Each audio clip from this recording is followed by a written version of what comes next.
इस वीडियो में हम पढ़ेंगे लोहा धातु का निष्कर्षण यानी कि एक्सट्रैक्शन ऑफ मेटल। चलिए स्टार्ट करते हैं। सबसे पहले देख लेते हैं कि लोहा धातु में कौन कौन से ओर है अपने पास। इसमें से मैं 5 से 10 ओर के नाम आपको बता देता हूँ। पहला ओर है आपका हेमेटाइट। हेमेटाइट का फार्मूला होता है Fe2O3। उसी प्रकार आपका मैग्नेटाइट। मैग्नेटाइट का फार्मूला होता है आपका Fe3O4। सीडेराइट। सीडेराइट का फार्मूला होता है FeCO3। लिमोनाइट। लिमोनाइट का फार्मूला होता है Fe2O3.H2O। और को देख लेते हैं। तो फिफ्थ जो और है वो है आपका iron pyrite FeS2। Ilmenite FeO.TiO2। स्ट्रेंजाइट FePO4.2H2O। विवियनाइट इसका फॉर्मूला है Fe3PO4 copper iron pyrite. Copper iron pyrite का जो फॉर्मूला है वो आपका CuFeS2।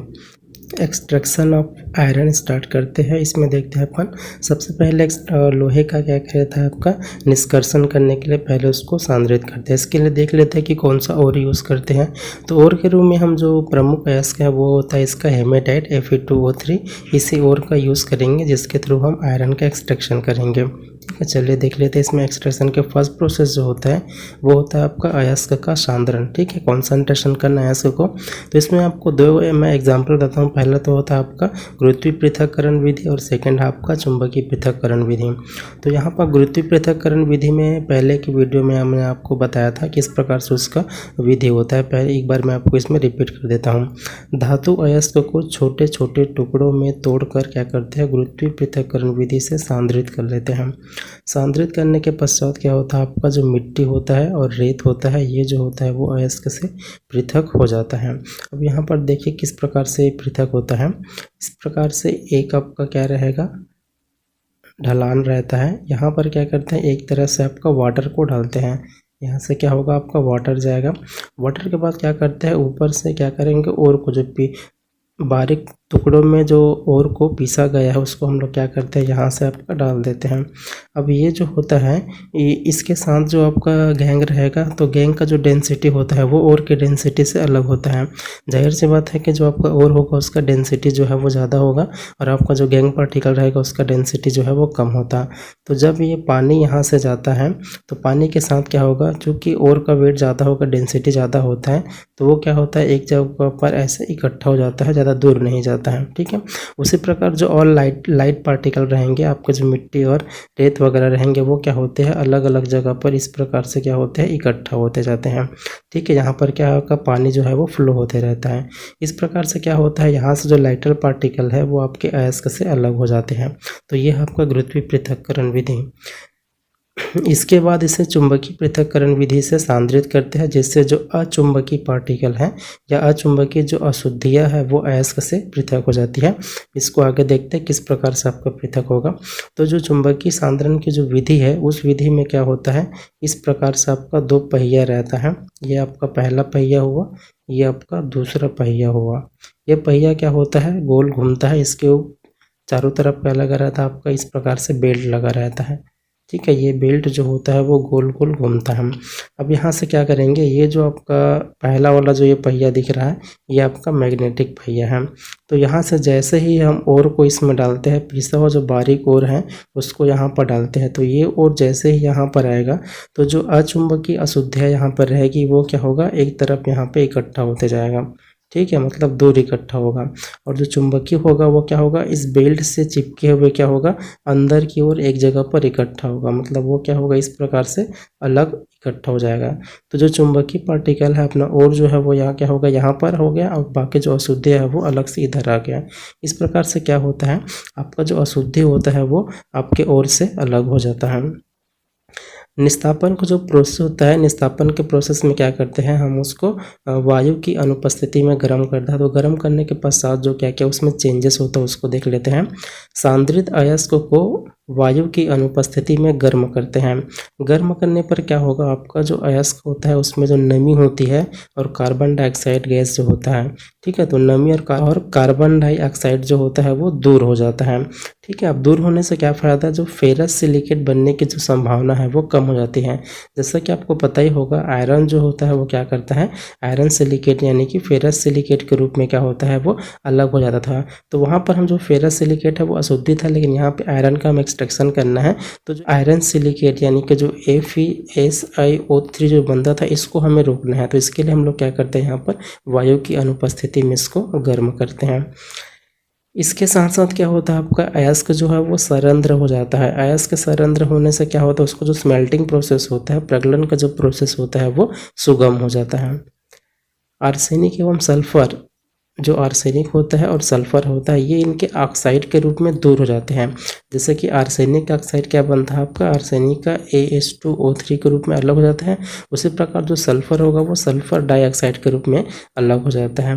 अब इसके साथ क्या होता है, जो फेरस ऑक्साइड है वो फेरिक ऑक्साइड में कन्वर्ट हो जाता है। फेरस ऑक्साइड का फॉर्मूला क्या हो जाएगा, आपका जो FeO है ये कन्वर्ट हो जाता है आपका फेरिक ऑक्साइड में, तो ये हो जाएगा आपका Fe2O3 में क्या होता है, ये कन्वर्ट हो जाता है। यहाँ पर देख लेते हैं जो स्मेल्टिंग का जो प्रोसेस होगा, प्रगलन का जो प्रोसेस है उसमें किस प्रकार से होता है। जैसा कि आपको पता है कि यहाँ पर जो वात्या भट्टी में आपका प्रगलन कराया जाता है। अब वात्या भट्टी को मैंने पहले ही बता दिया है कि इसमें क्या क्या होता है, उसको आप लोग पुराने वीडियो में देख लीजिएगा, फिर भी हम आपको मैं थोड़ा थोड़ा आपको बताता हूँ। ये जो ऊपर की ओर रहता है इसको बोलते हैं हॉपर। यहाँ से आपका क्या होता है, अशुद्धि जो है वो बाहर निकलता है। यहाँ से क्या होगा, आपका ये जो है आपका अशुद्धि, और यहाँ से जो आपका मैट जो है वो अलग होगा। ठीक है, यहाँ पर इस प्रोसेस में क्या होगा, आपको ढलवा लोहा है वो यहाँ से प्राप्त हो जाएगा। आपका चूँकि स्लैग जो होता है, आपका जो स्लैग होता है वो हल्का होता है इसलिए ऊपर रहेगा, और आपको धातु रहता है वो भारी होने के कारण क्या होगा, यहाँ पर नीचे की ओर होगा। ये आपका गर्म हवा के जाने के लिए मार्ग है। यहाँ पर क्या होगा, कोक वगैरह जो रहता है वो यहाँ से निकलेगा। यहाँ पर क्या होगा, टेम्परेचर ऊपर की ओर कम होते जाता है। सेकेंड डायग्राम में आपको मैं बताता हूँ कि यहाँ पर देखिए सबसे पहले क्या होगा, ये जो हॉपर दिया हुआ है इस हॉपर में क्या करते हैं, एक तो कोक लेते हैं, कोक के साथ आपका क्या लेते हैं, और को लेते हैं, अयस्क को लेते हैं, और अयस्क के साथ क्या रहता है आपका कैल्शियम कार्बोनेट को लेते हैं। कैल्शियम कार्बोनेट जो होता है वो वहाँ के सिलिका को कैल्शियम सिलिकेट के रूप में अलग कर देता है, जिससे जो आयरन सिलिकेट है उसके बनने की संभावना जो होती है वो कम हो जाती है। तो इन तीनों के मिक्सचर को क्या करते हैं यहाँ, और हॉपर के थ्रू क्या करते हैं, यहाँ पे डाल देते हैं। अब डालने के बाद क्या होगा, यहाँ पर देखते हैं ये आपका गर्म हवा के जाने के लिए मार्ग है, जिससे कोक क्या होगा, यहाँ पर जैसे ही कोक रहेगा वो कोक क्या होगा, जलेगा। जलने के बाद जो व्यर्थ है गैस निकलेगा वो यहाँ से बाहर हो जाएगा। अब यहाँ पर देखिए जो ऊपर की ओर है, यहाँ पर ये जो ऊपर की ओर है ये आपका अशुद्धि के लिए है, स्लैग के लिए है। अब ये जो नीचे की ओर दिख रहा है ये आपका धातु के लिए है, आयरन के लिए। जो लोहा यहाँ से मिलेगा वो आपका नीचे की ओर होगा, स्लैग जो होगा वो हल्का होने के कारण ऊपर की होगा। यहाँ का जो टेम्परेचर रहता है वो अलग अलग रहता है।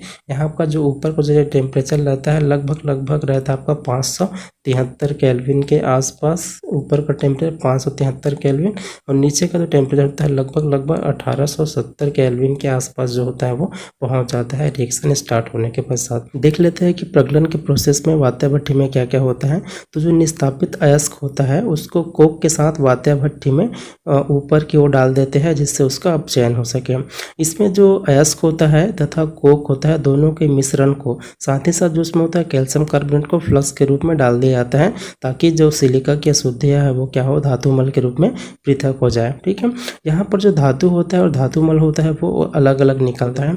भट्टी का जो निचला भाग होता है, यहाँ पर हम निचला जो भाग होता है, इस निचले भाग में जो एंथ्रेसाइट कोक होता है या लकड़ी को जलाया जाता है, ताकि क्या हो, वहाँ पर टेम्परेचर को बढ़ाया जा सके। ऊपर से निस्तापित अयस्क यहाँ से जो होता है वो ऊपर से क्या करते हैं, जो निस्तापित अयस्क है उसको कोक और लाइमस्टोन के साथ मिश्रण के रूप में डाल देते हैं। जैसे ही यहाँ से हवा जाएगा, गर्म हवा जाएगा, ये जलेगा, और जलने से क्या होगा, आपका टेम्परेचर वहाँ का बढ़ते जाता है। यहाँ पर जो कोक होता है, कोक के जलने से क्या बनता है, आपका कार्बन डाइऑक्साइड गैस होता है।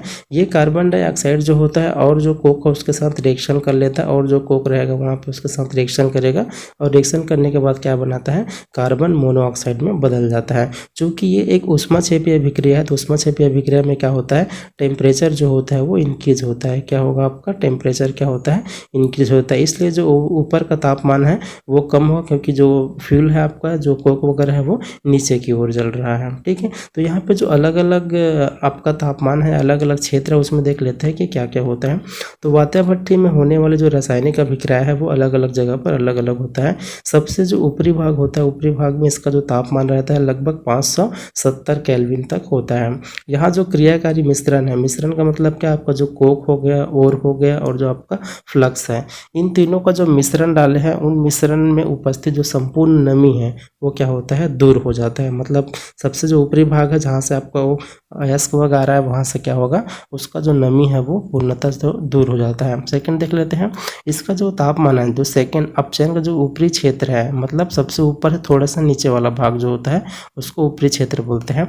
इसका जो तापमान रहता है वो लगभग 670 केल्विन तक होता है। यहाँ जो कार्बन मोनोऑक्साइड है, मिश्रण में उपस्थित जो आयरन ऑक्साइड है उसको क्या करता है, स्पंजी लोहे में कन्वर्ट कर देता है। इसके लिए जो केमिकल रिएक्शन है उसको देखते हैं। तो यहाँ पर जो Fe2O3 है वो कार्बन मोनोऑक्साइड से जब रिएक्शन करता है 570 केल्विन पर, तो यहाँ पर Fe3O4 बनाता है प्लस कार्बन मोनोऑक्साइड बनाता है। ठीक है, Fe2O3 जो होता है वो Fe3O4 में कन्वर्ट हो गया।